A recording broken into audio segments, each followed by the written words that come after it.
Licenciado, compañeros, todos tengan una bonita tarde. En esta oportunidad, mi persona y José Cayo les explicaré el tema de epistemología de las ciencias sociales. Explicación en las ciencias sociales. Como una breve introducción, tenemos que esa postura nace en el siglo XIX con el seguimiento de las ideas ilustrativas. En esta postura, todo el conocimiento está basado en la observación y análisis, es decir, debe ser comprobado para ser verdadero.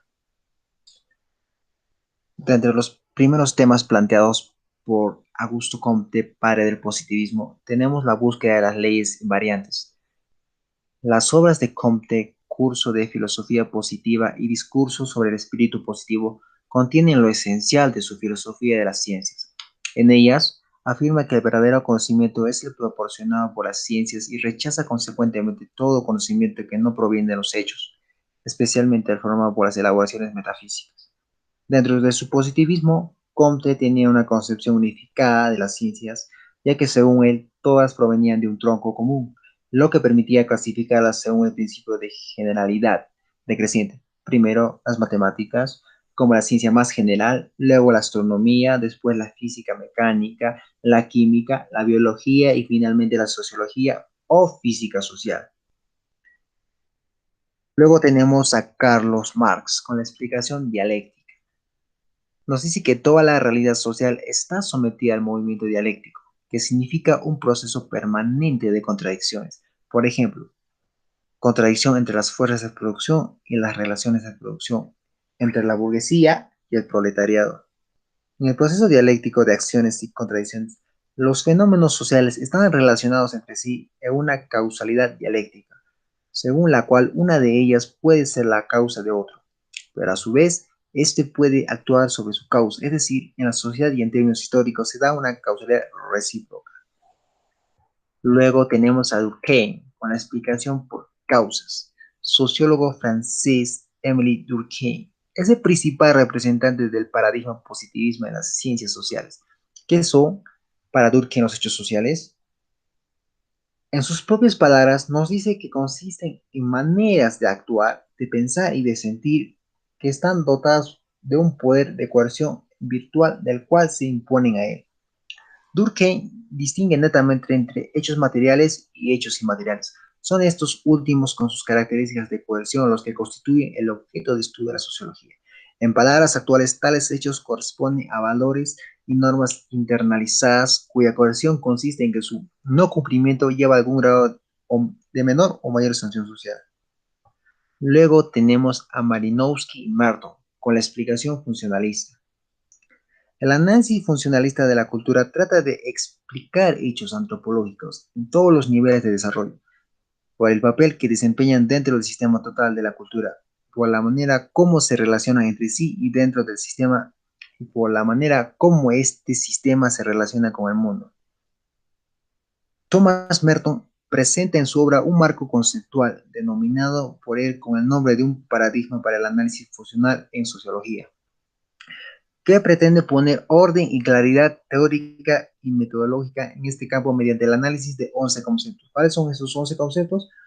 Pues el primero es el objeto, los objetos sociales y culturales que pueden ser sometidos al análisis funcional. En segundo lugar, tenemos el significado de las disposiciones subjetivas. Tercero, tenemos los conceptos de consecuencias objetivas, es decir, las funciones y disfunciones. Cuarto, tenemos las unidades sociales que son afectadas por las funciones.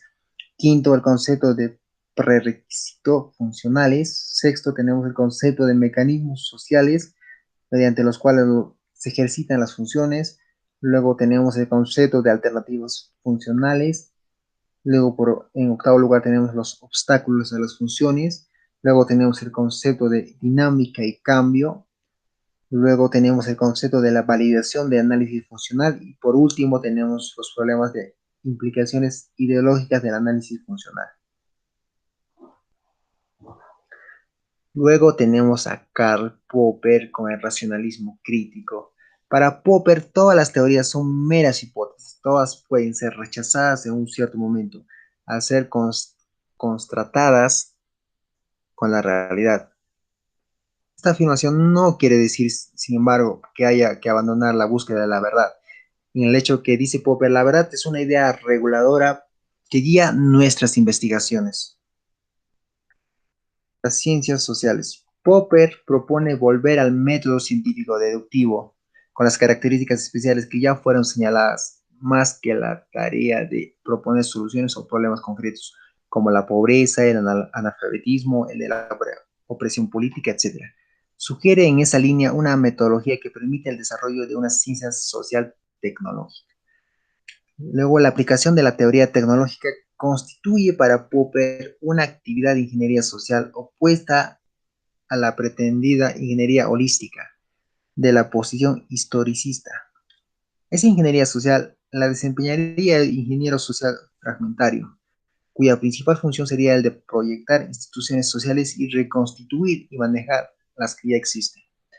Luego tenemos a Lazarus con la explicación estadística y el factor de prueba. La explicación estadística es una de las formas de explicación que con más frecuencia se utilizan en las ciencias sociales. En forma simplificada, se suele decir que cuando una variable, o sea, un fenómeno, está asociada a otra variable, otro fenómeno, la explicación explica a la primera sin antecedente a la primera y existe una asociación más o menos fuerte entre ellas. Y por último tenemos las explicaciones post factum. Es frecuente encontrar en la investigación sociológica explicaciones de algunos resultados mediante el uso de hipótesis formuladas después de terminada la investigación y con el propósito de dar una cuenta teórica de tales resultados. Son las llamadas por Merton en su obra ya citada Explicaciones sociológicas post factum. Para comprender esta forma de explicación podemos dar el siguiente ejemplo. En una investigación se encuentra que las personas desocupadas leen menos que las personas que tienen una ocupación porque en las primeras la ansiedad que les produce son situaciones de, su, de desocupadas que les impide concentrarse y hallar satisfacción con la lectura. En general, esta hipótesis, para tener un valor explicativo, deberían someter a constatación empírica, pero como se formulan a posteriori, solo podría considerárselas el carácter de hipótesis plausible. Es decir, que pueden o no pueden ser verdaderas. Posteriormente, doy paso a mi compañero José Cayo para que les explique más sobre el tema.